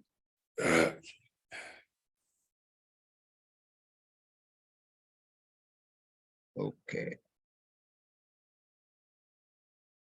Does the language come first or vyakarana? Question arises since we all learn grammar after learning to speak. Language comes first. Language is always there. Grammar came later. If you came yesterday, probably you didn't come. I mentioned this yesterday. That the language is what is. It's a natural language. And the grammar comes in order to kind of understand the language and kind of put some boundaries so that we all agree to what is norms of communication. Unlike a computer language where the grammar comes first and language comes later. An artificial language. Okay. Then notice that the word vibhakti was not mentioned while mentioning karakas. You wait for it, it will come. There are reasons why it hasn't come yet. It will come. There are reasons. Definitely there are good reasons why I haven't mentioned it. Thank you. It will come in time. I have not talked about nouns yet. Okay. I only needed the word karma and karta to introduce prayoga.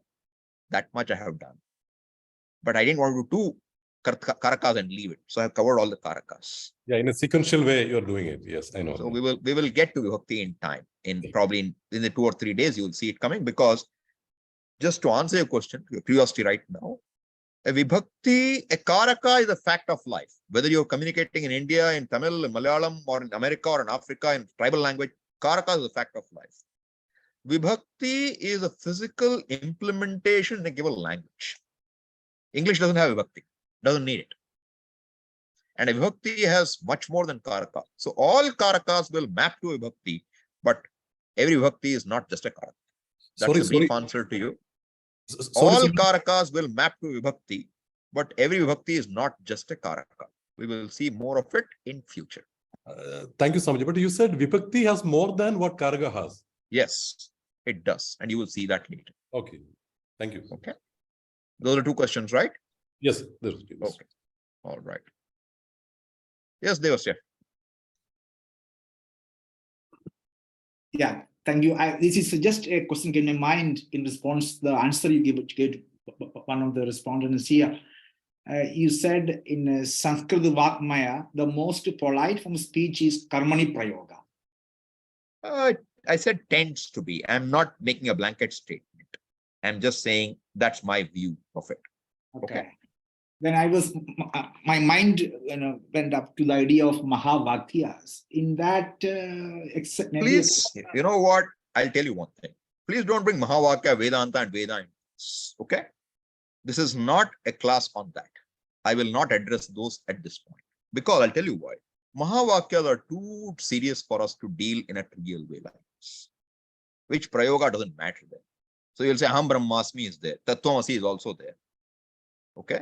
So now don't say now, therefore Veda is impolite there. I'm not saying any of that. All right. All I'm saying is, in general, there is a lot of, if you find the Indian languages and Sanskrit, there is so much in passive that karmani prayoga, and you will not find the equivalent probably in English. There is a heavier usage of karmani prayoga. That's all I want to say. So I will not address the question of Mahavakyas at this point in this, because I don't want to make this class into dealing with simple Sanskrit and trying to interpret Mahavakyas. We won't go there, okay? I didn't even hear your question. I'm sorry. Okay. If that was not your question, you can complete it. But I just don't want to get into those discussions in this point. If you had another question, you are welcome to ask. Since I interrupted you in the middle, I will let you complete your question. If there's something else, I will hear it. Oh. Thank you. You read your mind very well. You are a good mind reader, so no problem. I understand that. Thank you so much. Thank you. All right.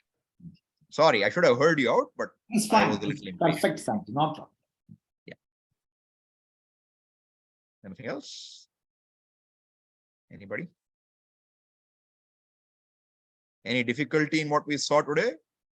Somebody sent me a suggestion. Please go slow deliberately. I tried. Okay. I'm trying to go slow. So I will continue to try. But I have a nature. I am a little fast. And if I'm saying something very important, I tend to get faster. But if you don't understand, you can ask me again. I will explain. That's not a problem. That freedom you always have. Any number of questions you have, relevant ones, I will answer if I know. Okay. So homework, you should know what you should do. I have indicated that. So tomorrow I will indicate it more clearly because I'll have a little more time. Today it came to the end by the time I could come to the homework point.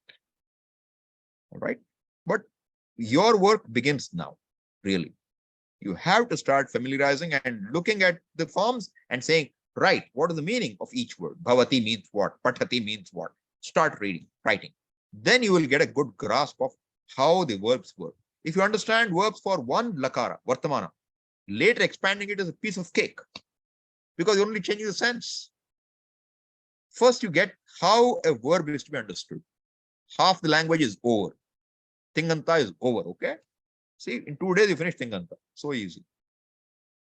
Other half is swanta. We'll finish it in 2 more days. In the end of the week, you'll finish everything. How about that?